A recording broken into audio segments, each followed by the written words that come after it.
لو انت من الناس اللي هما بيتشتتوا كتير او مش عارفين يثبتوا على حاجة معينة وكل شوية يغيروا رأيهم، ومش حوار تغيير رأي، بس الفكرة انك تبدأ حاجة معينة وبعدين ما تكملش فيها وتروح تجرب حاجة تانية. والموضوع ده بالذات منتشر جدا مع الناس اللي هم الشباب اللي بيبدأوا بيزنس اونلاين يعني. انت بتجرب بيزنس موديل معين وبعدين ما بتلاقي فيه مشكلة، فبتروح تغير على بيزنس موديل تاني وبعدين بتلاقي فيه مشكلة بتغير على التالت، فاهمني؟ فالمشكلة دي هي مشكلة مايند سيت، ما هياش مشكلة فيك بشكل شخصي، هي مشكلة طريقة تفكير يعني. فأنا النهاردة بس عايز أشرح طريقة تفكير معينة أنا اتعلمتها يعني.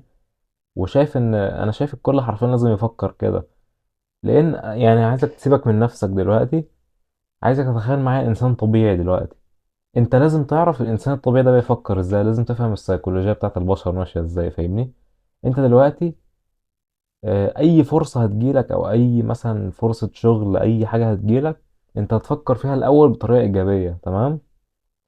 التريك هنا او المايند سيت المعينة اللي انا عايز احملها في دماغك حرفيا دلوقتي هي انك تفكر بشكل سلبي. هتقول لي ايه ده؟ بس السلبية غلط ولازم تبقى تفائل والكلام ده. ماشي، بس انت دلوقتي هتفكر بطريقة سلبية الاول، وشوف ايه الحاجة اللي انت عايز تجرب او عايز تعدي بمشاكلها ومش هيبقى عندك مشكلة فيها، فاهمني؟ يعني دلوقتي انت لو من العيال اللي هم بيجربوا بيزنس موديل وبعدين يروحوا البيزنس موديل تاني والكلام ده كله، انا عايزك تفكر باختصار. انت شوف كل البيزنس موديلز قدامك، انت عندك حل من الاتنين. الحل الاول انك تروح وتجرب كل بيزنس موديل فيهم، تمام، لحد ما تثبت مع واحد ويعجبك وكل حاجة. بس المشكلة في الموضوع ده ان هو اول حاجة هياخد وقت كتير جدا، غير ان انه هياخد وقت كتير جدا. محتاج حاجات كتير تتعلمها، اللي هي انت ممكن تقولي بس انت هتتعلم حاجات كتير في المشوار ده وكده.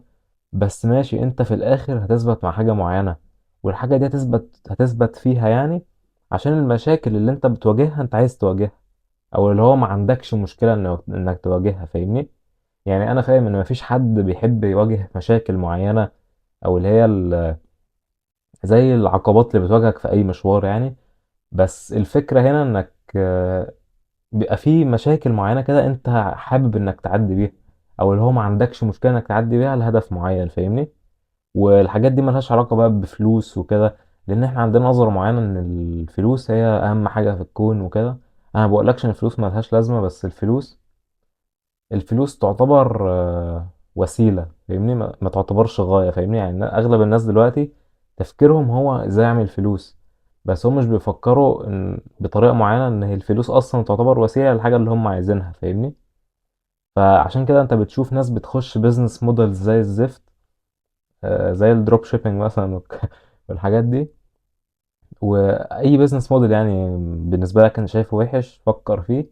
الناس بتدخله بس عشان يعملوا فلوس، او الناس بتخش جامعة معينة او كلية معينة عشان يعملوا فلوس، وهم اصلا مش بيستوعبوا ان هم داخلين على حرفيا جهنم، تمام، ومعديين فيها عشان بس يوصلوا للهدف النهائي اللي هو اللي هي الفلوس، فاهمني؟ فانا شايف ان دي مشكلة يعني احنا بنواجهها كتير جدا دلوقتي، ودي تعتبر زي مونست معينة حرفيا متحملة في دماغ البشر دلوقتي، فاهمني؟ انك لازم تعمل حاجة حتى لو مش عايز تعملها عشان توصل للهدف المعين اللي هو الفلوس. ويا ريت الفلوس كتير، يعني انت هتوصل للهدف المعين ده ومش تاخد فلوس كتير في الاخر، فاهمني؟ فالفكرة هنا ان انت لو جبت الشخص الطبيعي وسألته انت على حاجة معينة، او هو اديته اختيار معين، هيفكر بالطريقة الإيجابية ومش هيفكر بالطريقة السلبية، فهو مش هيعرف المشاكل اللي ممكن يعدي بيها. ولما ياخد الموضوع يعني ياخد المشوار كله عشان هو عجبه الحاجات الإيجابية اللي هتيجي منه، في حاجات سلبية هو هيجربها أصلا في الموضوع ومش هتعجبه، فاهمني؟ فأول مش هتعجبه أو مش هيحب إن هو يمر بيها، وشايف إنها مش مستاهلة يعني من الآخر، هو خلاص هيقفل كل حاجة والسلام عليكم، فاهمني؟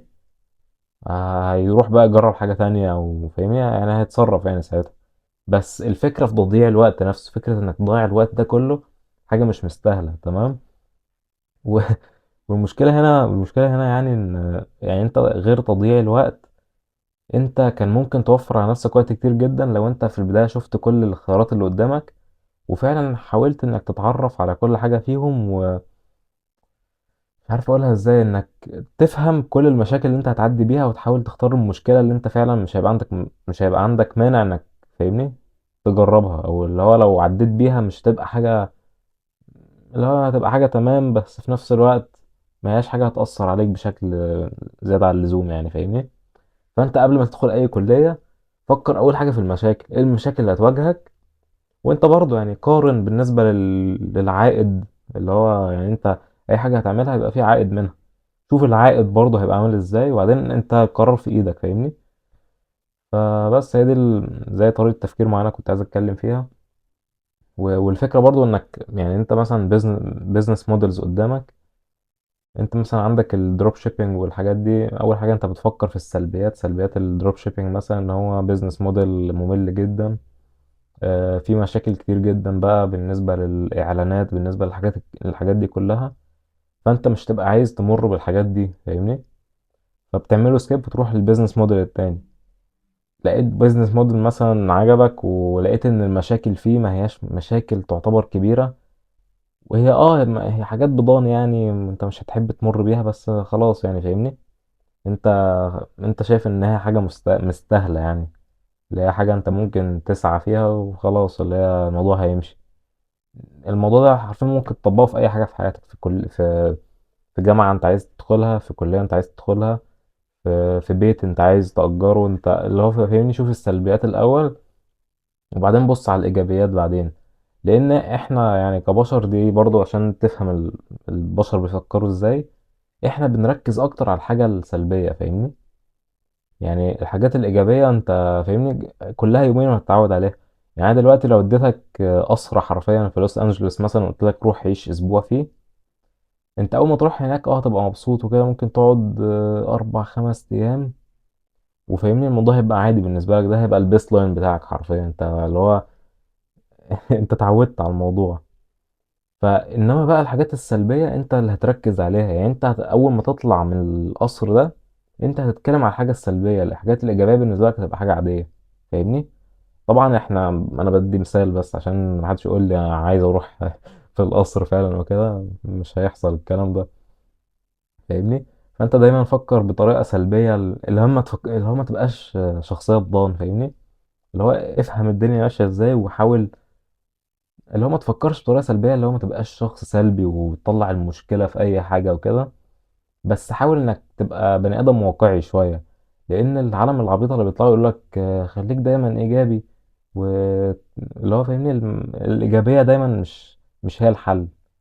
يعني حلوة الإيجابية مش هي الحل، واللي هي إنك تفكر في السلبيات بتاعت أي حاجة، برضه الموضوع بينفعك، لأن أنت اللي هتتحط في السلبيات دي، مفيش حد هو اللي هيمر بالمشوار غيرك، فاهمني.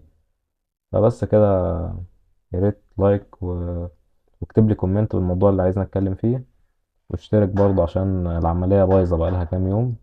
بس كده، سلام.